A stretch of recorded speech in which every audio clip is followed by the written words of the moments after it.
മാധ്യമം പോഡ്കാസ്റ്റ്. മാധ്യമം editorial 2026 May 23 ശനി. മലയിടം തുരുത്തിലെ ദളിത് കുടുംബങ്ങളുടെ കുടിയൊഴിപ്പിക്കൽ ഭീഷണിയും കേരളത്തിലെ പാർശ്വവൽക്കരിക്കപ്പെട്ടവരുടെ ഭൂമി ഒരവകാശമായി പ്രഖ്യാപിക്കേണ്ടതിൻ്റെ അനിവാര്യതയും ചർച്ച ചെയ്യുന്നതാണ് ഇന്നത്തെ എഡിറ്റോറിയൽ. ആ ദളിത് കുടുംബങ്ങളെ കുടിയിറക്കരുത്. എറണാകുളം ജില്ലയിലെ കുന്നത്തുനാട് നിയോജക മണ്ഡലത്തിന്റെ ഭാഗമായ മലയിടം തുരുത്ത് പരിയത്ത് ഉന്നതിയിൽ 8 ദളിത് കുടുംബങ്ങളെ കുടിയൊഴിപ്പിക്കാനുള്ള പോലീസ് നീക്കവും തുടർന്നുണ്ടായ സംഘർഷവുമെല്ലാം സംസ്ഥാനത്ത് പുതിയൊരു വിവാദത്തിന് തിരികൊളുത്തിയിരിക്കുകയാണ്. സുപ്രീംകോടതി ഉത്തരവിനെ തുടർന്ന് കുടിയൊഴിപ്പിക്കലിന് നിയോഗിക്കപ്പെട്ട അഭിഭാഷക കമ്മീഷൻ കഴിഞ്ഞ ബുധനാഴ്ചയാണ് പോലീസ് അകമ്പടിയോടെ ഉന്നതിയിലെത്തിയത്. മുമ്പ് കമ്മീഷൻ അവിടെ വന്നപ്പോഴെല്ലാം നാട്ടുകാരുടെയും ഉന്നതിയിൽ ജീവിക്കുന്നവരുടെയുമെല്ലാം പ്രതിഷേധത്തെ തുടർന്ന് പിൻവാങ്ങുകയായിരുന്നു. എന്നാൽ ഇത്തവണ കോടതിയുടെ അന്ത്യശാസനത്തെ തുടർന്നാവണം കുടിയൊഴിപ്പിക്കാതെ പിൻവാങ്ങില്ല എന്ന നിലപാടിലാണ് അഭിഭാഷക കമ്മീഷൻ എത്തിയത്. ഉന്നതിയിലേക്ക് പ്രവേശിക്കുന്ന പെരിയാർ വാലി കനാലിന്റെ പാലത്തിൽ സ്ത്രീകളും കുട്ടികളും അടങ്ങുന്ന സമരക്കാർ കമ്മീഷനെയും പോലീസ് ഉദ്യോഗസ്ഥരെയും തടഞ്ഞു.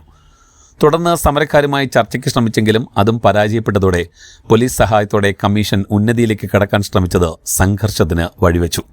സമരക്കാർ സ്വശരീരത്തിൽ മണ്ണെണ്ണ ഒഴിച്ച് ആത്മാഹുതി ഭീഷണി മുഴക്കിയെങ്കിലും പിന്മാറാൻ പോലീസ് കൂട്ടാക്കിയില്ല. എന്നല്ല, കടുത്ത പോലീസ് മുറ പുറത്തെടുക്കാനും അവർ മടിച്ചില്ല. ലാത്തി പ്രയോഗത്തിൽ പരിക്കുപറ്റിയ വയോധികരുൾപ്പെടെ നിരവധി പേർ ആശുപത്രിയിലാണ്.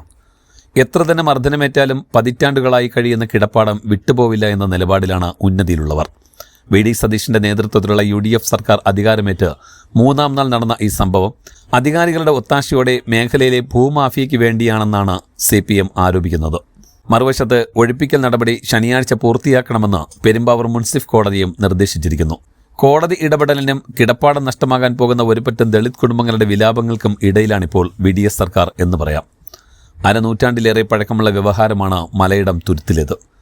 കുന്നത്തുനാട് താലൂക്കിൽ വാഴക്കുളം മലയിടം തുരുത്തിലുള്ള 19 ഏക്കർ സർക്കാർ പുറമ്പോക്കിൽ 2.5 ഏക്കർ സ്വകാര്യ സ്ഥലമാണെന്ന് അവകാശപ്പെട്ട് കണ്ണോത്ത് ശങ്കരൻ നായർ എന്നയാൾ 1968 രംഗത്ത് വന്നതോടെയാണ് വ്യവഹാരം ആരംഭിക്കുന്നത്.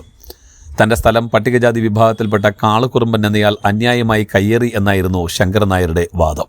കാളുകുറുമ്പന്റെ മക്കളും പേരമക്കളുമൊക്കെയാണ് ഇപ്പോൾ ഇവിടെ താമസിക്കുന്നത്.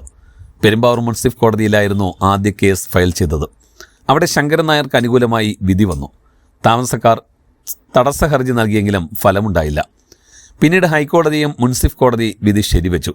കാലങ്ങളായി ആ ദളിത് കുടുംബങ്ങൾ അവിടെ താമസിക്കുന്നുവെന്ന യാഥാർത്ഥ്യം കോടതി നടപടികളുടെ ഒരു ഘട്ടത്തിലും പരിഗണിക്കപ്പെട്ടില്ല. ഏറ്റവും ഒടുവിൽ കുടിയൊഴിപ്പിക്കലിന് സുപ്രീം കോടതി ഇടപെട്ട് അഭിഭാഷക കമ്മീഷനെയും നിയമിച്ചു. 2023 സെപ്റ്റംബറിലാണ് ആദ്യമായി ഒഴിപ്പിക്കൽ നടപടികൾക്കായി അഭിഭാഷക കമ്മീഷൻ അവിടെ എത്തിയത്. എന്നാൽ നാട്ടുകാരുടെ പ്രതിഷേധത്തെ തുടർന്ന് ഉദ്യോഗസ്ഥ സംഘത്തിന് പിന്മാറേണ്ടി വന്നു. അതിനുശേഷം 12 തവണ ഇത് ആവർത്തിക്കപ്പെട്ടതോടെയാണ് ഇക്കഴിഞ്ഞ മാർച്ചിൽ ഹൈക്കോടതി വീണ്ടും ഇടപെട്ടത്. ഉടൻ ഒഴിപ്പിക്കണമെന്നായിരുന്നു കോടതി നിർദ്ദേശം. എന്നാൽ തെരഞ്ഞെടുപ്പ് കാലമായതിനാൽ നടപടികൾക്ക് ആവശ്യമായ പോലീസ് ഇല്ല എന്ന ആഭ്യന്തര വകുപ്പിന്റെ വാദം കണക്കിലെടുത്താണ് നടപടികൾ മെയ് 20 മാറ്റിയത്. ആ ദിവസമാണ് ദൗർഭാഗ്യകരമായ സംഭവങ്ങൾ അരങ്ങേറിയത്. മലയിടം തുരുത്തിലേത് പുതിയൊരു സംഭവമല്ല എന്നിരിക്കെ ബുധനാഴ്ചയിൽ അഭിഭാഷക കമ്മീഷൻ നടപടികളെ മുൻകൂട്ടി കണ്ട് ആവശ്യമായ ഇടപെടലുകൾ നടത്താൻ സർക്കാരിന് ബാധ്യതയുണ്ടായിരുന്നു. നന്നേ ചുരുങ്ങിയത് അനാവശ്യമായ പോലീസിന്റെ ലാത്തി പ്രയോഗമെങ്കിലും തടയേണ്ടതായിരുന്നു. അതുണ്ടായില്ല എന്നത് സർക്കാരിന്റെ വീഴ്ച തന്നെയാണ്. സ്വാഭാവികമായും പ്രതിപക്ഷം അത് രാഷ്ട്രീയ വിവാദമാക്കി ഉയർത്തിക്കൊണ്ടുവരികയും ചെയ്യും. എന്നാൽ വിമർശനങ്ങൾ ഉയർന്നപ്പോൾ സർക്കാരും ആഭ്യന്തര വകുപ്പും ഇടപെട്ടു തുടങ്ങിയെന്നത് ആശ്വാസകരമാണ്. കോടതി നടപടികൾക്ക് സാവകാശം തേടാനാണ് സർക്കാർ ശ്രമിക്കുന്നത് എന്നാണ് റിപ്പോർട്ടുകൾ. അത് അംഗീകരിക്കപ്പെട്ടാൽ പോലും താൽക്കാലിക പരിഹാരമേ ആകുന്നുള്ളൂ. ശാശ്വതമായ പ്രശ്നപരിഹാരത്തിന് പുതിയ വഴികൾ തിരയേണ്ടി വരും. ഒരർത്ഥത്തിൽ സതീശൻ സർക്കാർ നേരിടുന്ന ആദ്യ പരീക്ഷണമാണിത് എന്നും പറയാം. ഇവിടെ പരിഹാരം ഒന്നേയുള്ളൂ: ആ ദളിത് കുടുംബങ്ങൾക്ക് സ്വന്തമായും സ്ഥിരമായും ഭൂമിയും വീടും അനുവദിക്കുക എന്നതാണത്. ഇങ്ങനെ ഒരു ആവശ്യം ഉന്നയിക്കുമ്പോൾ അത് മലയിടം തുരുത്തിലെ ദളിത് കുടുംബങ്ങളുടെ മാത്രം ആവശ്യമായി പരിമിതപ്പെടുന്നില്ല. കേരളത്തിലെ ആദിവാസി ദളിത് ജീവിതങ്ങളുടെ ദയനീയാവസ്ഥയുടെ കേവല മാതൃക മാത്രമാണ് മലയിടം തുരുത്ത് എന്ന പുറമ്പോക്ക് ഭൂമിയും അവിടുത്തെ അരുകി ജീവിതങ്ങളും.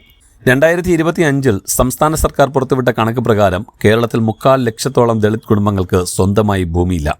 കാടിന്റെ മക്കൾ എന്ന് വിശേഷിപ്പിക്കപ്പെടാറുള്ള ആദിവാസികളിൽ 6000-ഓളം കുടുംബങ്ങളും പുറമ്പോക്കിലാണ് ജീവിതം തള്ളി നീക്കുന്നത്.